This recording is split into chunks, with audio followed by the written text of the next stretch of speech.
नमस्कार, सुप्रभात। सुबह 7 बजे के बुलेटिन में मैं साइमा खान आप सभी दर्शकों का स्वागत करती हूं। शुरुआत करते हैं हेडलाइन से। टीम इंडिया फिर बनी T20 चैंपियन। दक्षिण अफ्रीका को 7 रन से हराकर खिताब पर किया कब्जा। Man of the match Virat Kohli और जसप्रीत बुमराह बने player of the tournament. Team India की शानदार जीत पर जश्न में डूबा देश। जमकर हुई आतिशबाजी। बारबाडोस और दुबई में भी झूमे फैंस। राष्ट्रपति, उपराष्ट्रपति, प्रधानमंत्री समेत कई केंद्रीय मंत्रियों ने दी टीम इंडिया को बधाई। वर्ल्ड कप जीतने के बाद विराट कोहली और रोहित शर्मा ने T20 इंटरनेशनल क्रिकेट से लिया संन्यास। विराट कोहली ने कहा कि युवा खिलाड़ियों को आगे बढ़ने का मिलेगा मौका।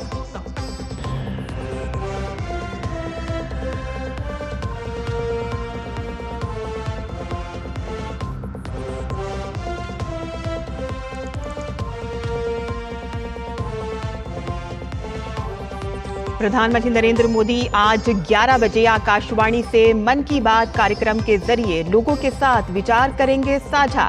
लगातार तीसरी बार प्रधानमंत्री पद संभालने के बाद कार्यक्रम की ये है पहली कड़ी। विदेश मंत्री डॉक्टर एस जयशंकर आज कतर का करेंगे दौरा। प्रधानमंत्री और विदेश मंत्री मोहम्मद बिन अब्दुल रहमान बिन जसीम अल थानी से करेंगे मुलाकात।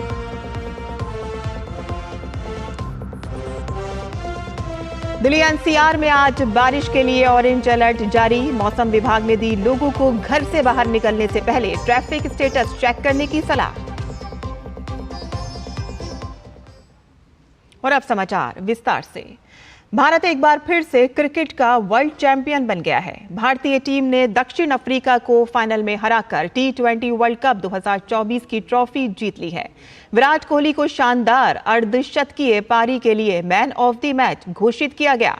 इस जीत के साथ ही दक्षिण अफ्रीका की चोकर्स का टैग हटाने की कोशिश नाकाम रही। भारतीय टीम इस टूर्नामेंट में एक भी मैच नहीं हारी। ये T20 वर्ल्ड कप इतिहास में पहला मौका है कि जब किसी भी टीम ने बिना कोई मैच हारे ट्रॉफी जीती है। ICC T20 विश्व कप के फाइनल में भारत ने दक्षिण अफ्रीका के सामने जीत के लिए 177 रन का लक्ष्य रखा। जवाब में दक्षिण अफ्रीका की टीम 169 रन ही बना सकी। और इससे पहले भारतीय कप्तान रोहित शर्मा ने टॉस जीतकर पहले बल्लेबाजी का निर्णय लिया। भारतीय टीम ने तेज शुरुआत करने की कोशिश की और पहले ही ओवर में 15 रन बनाए।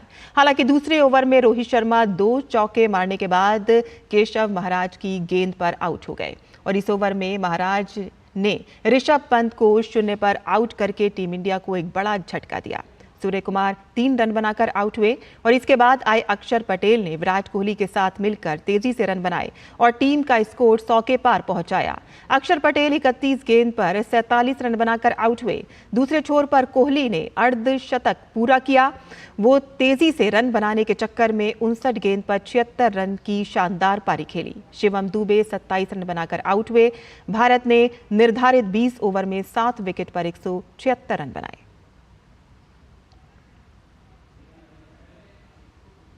और भारत ने T20 वर्ल्ड कप जीतकर इतिहास रच दिया है। इस ऐतिहासिक जीत पर टीम इंडिया के प्रशंसकों में खुशी की लहर है।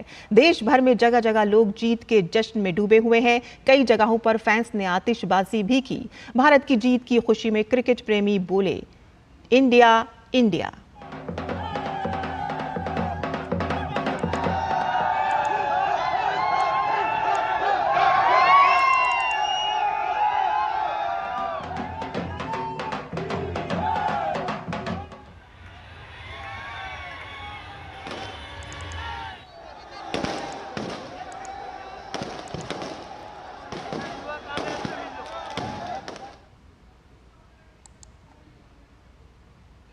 और T20 क्रिकेट मैच में भारत की जीत के बाद पूरे देश में उत्साह का माहौल है।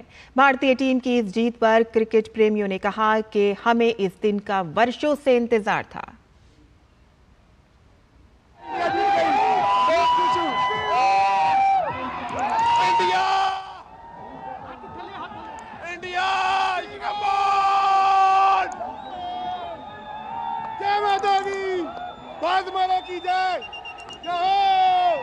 2013 में हम चैंपियंस ट्रॉफी जीते थे, धोनी के बाद हमें एक वर्ल्ड कप मिला है। हम तो बहुत खुश है। आज पूरी रात बस मजे करना है।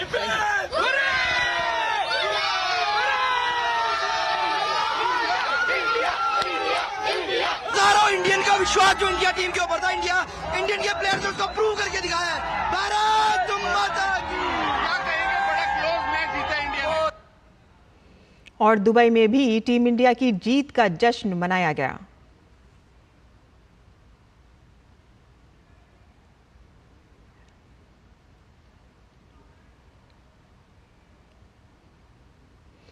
टीम इंडिया के T20 वर्ल्ड कप जीतने का जश्न बारबाडोस में भी मनाया जा रहा है।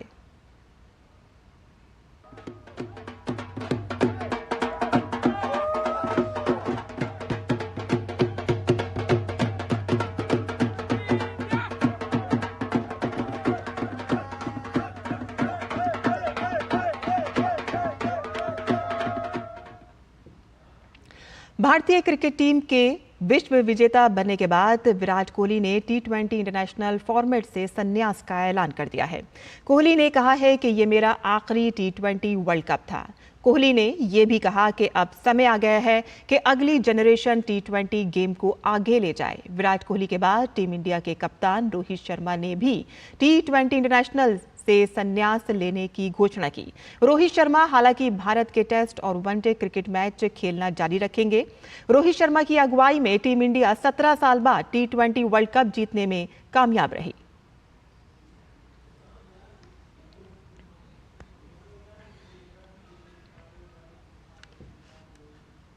और T20 विश्व कप 2024 जीतने के बाद घंटे भर के भीतर पहले विराट कोहली और फिर रोहित शर्मा ने भी T20 क्रिकेट से संन्यास ले लिया।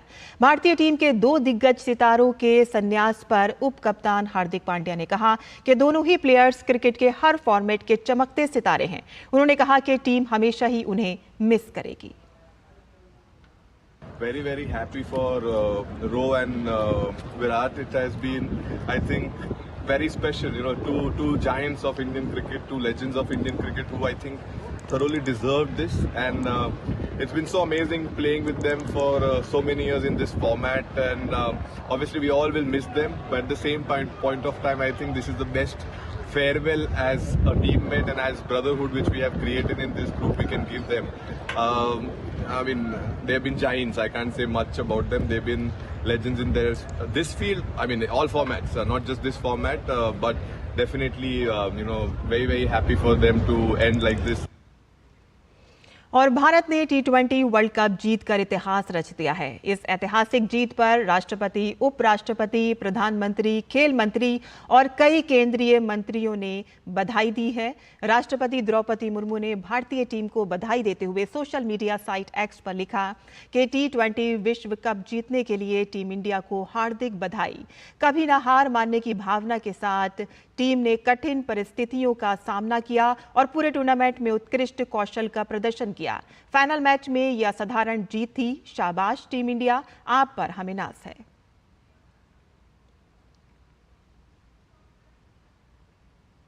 उपराष्ट्रपति जगदीप धनखड़ ने शानदार जीत पर टीम को बधाई दी है। T20 विश्व कप में मैन इन ब्लू की शानदार जीत से भारत उत्साहित है। पूरे टूर्नामेंट में टीम इंडिया का शानदार प्रदर्शन उनके समर्पण और कड़ी मेहनत का प्रमाण है। टीम इंडिया ने देश को गौरवान्वित किया। हार्दिक बधाई।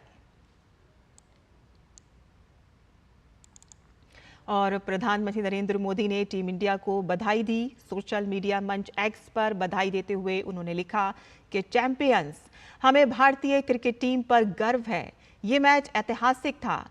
पीएम मोदी ने वीडियो संदेश भी साझा किया। टीम इंडिया को इस भव्य विजय के लिए सभी देशवासियों की तरफ से बहुत बहुत बधाई। आज 140 करोड़ देशवासी आपके इस शानदार प्रदर्शन के लिए गर्व अनुभव कर रहे हैं। खेल के मैदान में आपने वर्ल्ड कप जीता, लेकिन हिंदुस्तान के हर गांव, गली, मोहल्ले में आपने कोटि कोटि देशवासियों का दिल जीत लिया। और ये टूर्नामेंट एक विशेष कारण से भी याद रखी जाएगी। इतने सारे देश, इतनी सारी टीमें और एक भी मैच हारना नहीं, ये छोटी उपलब्धि नहीं है। आपने क्रिकेट जगत के हर महारथी, उनके हर बॉल को खेला और आपने शानदार विजय प्राप्त करते रहे। एक के बाद एक विजय की इस परंपरा ने आपके हौसले को तो बुलंद कर दिया, लेकिन इस पूरी टूर्नामेंट को भी रसप्रद बना दिया, रोचक बना दिया। आपने शानदार विजय प्राप्त की है। मेरी तरफ से मैं आपको बहुत बहुत बधाई देता हूं, बहुत बहुत शुभकामनाएं देता हूं। और केंद्रीय गृह मंत्री अमित शाह ने टीम को बधाई दी। अपने एक्स संदेश में कहा कि विश्व विजेता टीम भारत को बधाई, हमारे राष्ट्र के लिए एक गौरवशाली क्षण। हमारे खिलाड़ियों ने बेजोड़ टीम भावना और खेल कौशल के साथ पूरे T20 विश्व कप में शानदार प्रदर्शन किया। उनकी ऐतिहासिक उपलब्धि पर राष्ट्र गर्व से फूला हुआ है। शाबाश।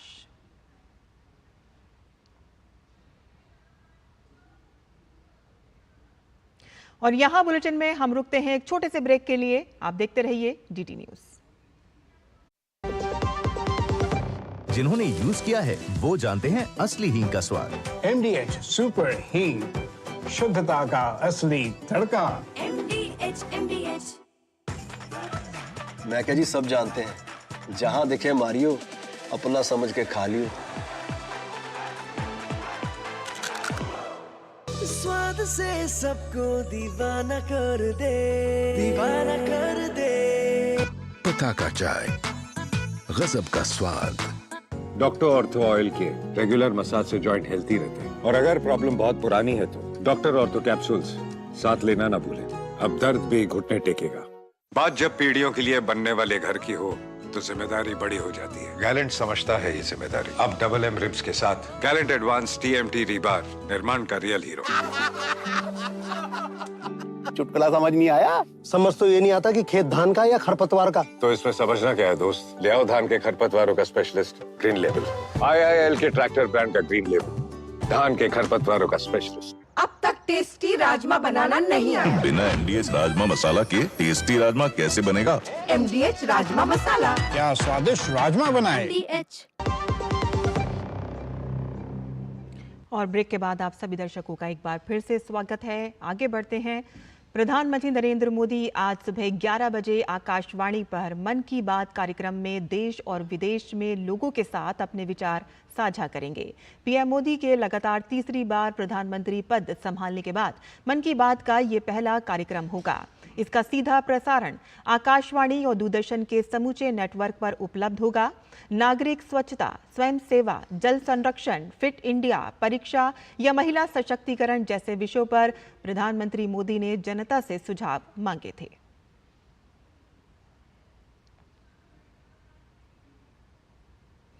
पूर्व उपराष्ट्रपति वेंकैया नायडू के 75वें जन्मदिन की पूर्व संध्या पर प्रधानमंत्री नरेंद्र मोदी आज उनके जीवन और जीवन यात्रा पर आधारित 3 पुस्तकों का विमोचन करेंगे। ये कार्यक्रम हैदराबाद के गाची बावली स्थित अन्वया कन्वेंशन सेंटर में होगा। जिन पुस्तकों का विमोचन किया जाना है उनमें वेंकैया नायडू सेवा में जीवन शीर्षक से पुस्तक शामिल है।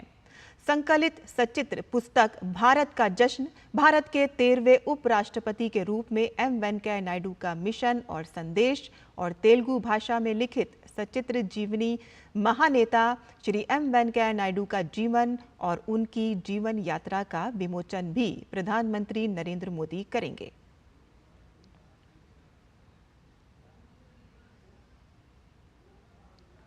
विदेश मंत्री एस जयशंकर आज कतर का दौरा करेंगे। इस दौरान वे कतर के प्रधानमंत्री और विदेश मंत्री शेख मोहम्मद बिन अब्दुल रहमान बिन जसिम अल थानी से मुलाकात करेंगे। विदेश मंत्रालय ने बताया कि भारत और कतर ऐतिहासिक और मैत्रीपूर्ण संबंध साझा करते हैं और साथ ही दोनों देशों के बीच लगातार समय समय पर उच्च स्तरीय दौरे भी होते हैं। प्रधानमंत्री नरेंद्र मोदी ने 14 और 15 फरवरी 2024 को कतर का दौरा किया था और इस दौरान उन्होंने कतर के अमीर महामहिम शेख तमीम बिन हमद अल थानी के साथ चर्चा की थी।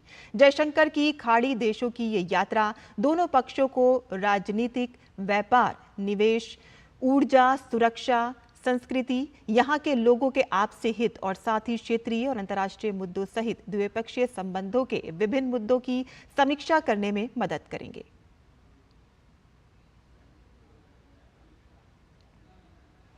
एक जुलाई से लागू होने जा रहे नए कानूनों में इस बात का विशेष ख्याल रखा गया है कि किसी भी कानूनी प्रावधान के जरिए नागरिकों के हित प्रभावित न हो। राष्ट्र की एकता और अखंडता सुनिश्चित करने के साथ साथ नागरिकों के बोलने और अभिव्यक्ति की स्वतंत्रता को कायम रखना इन कानूनों का मकसद है और इसीलिए ब्रिटिश काल की दंड संहिता से बदलकर इसे न्याय संहिता किया गया है। कुछ ऐसे ही संतुलित दृष्टिकोण देशद्रोह कानून में देखा जा सकता है। अंग्रेजों के जमाने के राजद्रोह कानून से अब मुक्ति मिली है और नया कानून देशद्रोह की बात करता है, यानी कि बोलने और अभिव्यक्ति की स्वतंत्रता को मजबूत कवच देते हुए देशद्रोह पर नकेल। देखते हैं हमारी ये खास रिपोर्ट। नई संहिता के जरिए जिन औपनिवेशिक ब्रिटिश कालीन कानूनों से मुक्ति पाई गई है और आज के परिप्रेक्ष्य में व्यावहारिक कानूनों को लाया गया है, उनमें प्रमुख है राजद्रोह कानून का हटना। हालांकि राजद्रोह की जगह अब देशद्रोह को स्थान दिया गया है, लेकिन इसका परिप्रेक्ष्य और मकसद बिल्कुल अलग और स्पष्ट है। ब्रिटिश औपनिवेशिक काल में सरकार के खिलाफ बोलना, प्रदर्शन करना या भावनाएं व्यक्त करना अपराध की श्रेणी में था, लेकिन अब ऐसा नहीं है और सरकार की आलोचना करने के देश के नागरिकों के लोकतांत्रिक अधिकार सर्वथा सुरक्षित रहेंगे। भारतीय न्याय संहिता 2023 की धारा 152 देशद्रोह कानून को फिर से परिभाषित करती है।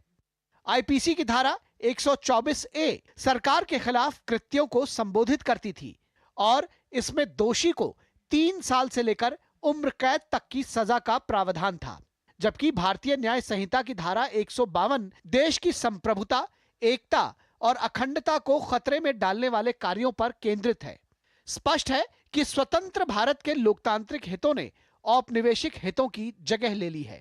आईपीसी की धारा 124A के मुताबिक सरकार के प्रति नफरत या अवमानना पैदा करने वाली अभिव्यक्ति अपराध में शामिल थी, लेकिन भारतीय न्याय संहिता की धारा 152 सशस्त्र विद्रोह, विनाशकारी गतिविधियों और अलगाववादी गतिविधियों के लिए सजा का प्रावधान करती है। इसमें दोषी को 7 साल की सजा से लेकर आजीवन कारावास तक का प्रावधान है। साथ ही जुर्माना भी लगाया जाएगा, यानी ऐसे कृत्यों के लिए सजा जो भारत की अखंडता को प्रत्यक्ष रूप से खतरा पहुंचाने वाले दिखते हों।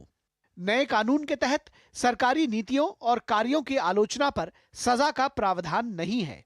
कानून में इरादे की आवश्यकता को जोड़ा गया है, जिससे प्रावधान की सीमा और विस्तृत हो गई है। अंग्रेजों ने बनाए हुए कानून में लिखा था 124C सरकार के खिलाफ की गई बात, बीएनएस धारा 152 जो इसकी जगह आई है, भारत की संप्रभुता, एकता और अखंडता को तोड़ने वालों पर इस धारा का उपयोग है। नए कानून में सजा के भय के बगैर विचारों को व्यक्त करने के नागरिकों के अधिकार को सुरक्षित रखते हुए उन गतिविधियों के खिलाफ दंडात्मक कार्यवाहियों को सुनिश्चित किया गया है जो राष्ट्र के लिए खतरा उत्पन्न करती हैं। जाहिर है यह संतुलन लोकतांत्रिक समाज को बरकरार रखने के लिए बेहद अहम है। Bureau report, DD news. और केंद्रीय शिक्षा मंत्री धर्मेंद्र प्रधान ने नीट मामले पर पूछे गए एक सवाल के जवाब में कहा कि कांग्रेस सिर्फ बवाल और भ्रम फैलाना चाहती है। उन्होंने कांग्रेस पर सरकारी कामकाज में बाधा डालने का आरोप लगाया। हमारे सामने जो प्रतिद्वंदी है उनके पास कोई राजनीतिक एजेंडा नहीं, सिर्फ भ्रम, झूठ और शंका पैदा कराने की एक समूह है। अभी अभी देश में लोकसभा चुनाव में उनकी पराजय हुई है, एनडीए की वापसी हुई है और पिछले कई दिनों में हम जो लोकसभा में और राज्यसभा में उनकी रवैया देख रहे हैं पिछले 2 दिन से, हमें लगता है कि कांग्रेस पार्टी एक सकारात्मक विपक्ष की बजाय एक रोड़े अटकाने वाला, रोड़े डालने वाला एक राजनीतिक शक्ति खुद को बनाने के लिए उन्होंने मन बनाया है। देश में कभी स्पीकर की इलेक्शन नहीं होते। और रेल मंत्री अश्वनी वैष्णव ने कहा कि ओडिशा के पुरी में भगवान जगन्नाथ की विश्व प्रसिद्ध रथ यात्रा के लिए रेलवे विशेष इंतजाम कर रहा है। उन्होंने बताया कि रथ यात्रा के लिए रेलवे इस बार 315 स्पेशल ट्रेन चलाएगा। अश्वनी वैष्णव ने कहा कि करीब 15 लाख भक्तों के लिए व्यवस्था की गई है। विश्व प्रसिद्ध जगन्नाथ महाप्रभु जी की रथ यात्रा का जो पवित्र पर्व है, उसके लिए रेलवे विशेष अरेंजमेंट कर रहा है। रेलवे की तरफ से इस बार 315 स्पेशल ट्रेन चलाई जाएगी। उड़ीसा के हर क्षेत्र से, north, west, central, coastal, south, हर क्षेत्र से और आसपास में छत्तीसगढ़, झारखंड, वेस्ट बंगाल, नीचे आंध्र प्रदेश, इन सब एरिया से जो जगन्नाथ महाप्रभु जी के भक्त हैं, उनके लिए विशेष रेलवे की सुविधा की जा रही है। करीब 15 लाख भक्तों के लिए व्यवस्था है। और पवित्र अमरनाथ यात्रा एक बार फिर से शुरू हो गई है। बाबा बर्फानी के दर्शन के लिए भक्तों का जत्था बम बम भोले के उद्घोष के साथ पहलगाम और बालटाल के लिए रवाना हुआ। हर हर महादेव, बम बम भोले, जय बाबा बर्फानी, भूखे को अन्न, प्यासे को पानी के जयकारों के साथ 52 दिनों तक चलने वाली श्री अमरनाथ यात्रा की शुरुआत हो गई।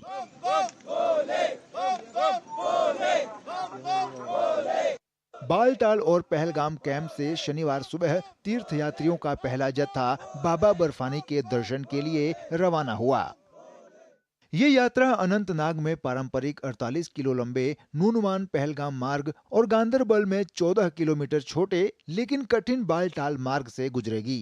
अनंतनाग जिले में 3880 मीटर की ऊंचाई पर स्थित बाबा बर्फानी के दर्शन को लेकर श्रद्धालुओं में गजब का उत्साह देखने को मिला। लंगर की व्यवस्था बहुत अच्छी है और बहुत आनंद आ रहा है, जैसे अमृत बरस रहा है बाबा के पास जाने का। बहुत अच्छी व्यवस्था मिलती है हमारे को, बहुत अच्छी मिलती है। हर भंडारे में व्यवस्था अच्छी मिल रही है, साफ सफाई की व्यवस्था अच्छी मिल रही है, बहुत अच्छी व्यवस्था कर रखी सरकार ने। पवित्र अमरनाथ यात्रा के शुभारंभ पर प्रधानमंत्री नरेंद्र मोदी ने सभी तीर्थयात्रियों को शुभकामनाएं दी हैं। सोशल मीडिया मंच एक्स पर उन्होंने पोस्ट किया, पवित्र अमरनाथ यात्रा के शुभारंभ पर सभी तीर्थयात्रियों को मेरी हार्दिक शुभकामनाएं। बाबा बर्फानी के दर्शन और वंदन से जुड़ी यह यात्रा शिव भक्तों में असीम ऊर्जा का संचार करने वाली होती है। उनकी कृपा से सभी श्रद्धालुओं का कल्याण हो, यही कामना है। जय बाबा बर्फानी। इस बीच 4029 तीर्थयात्रियों का दूसरा जत्था भी कड़े सुरक्षा के घेरे में 200 वाहनों के काफिले के साथ अमरनाथ यात्रा के लिए जम्मू के भगवती नगर आधार शिविर से कश्मीर घाटी के लिए रवाना हो गया।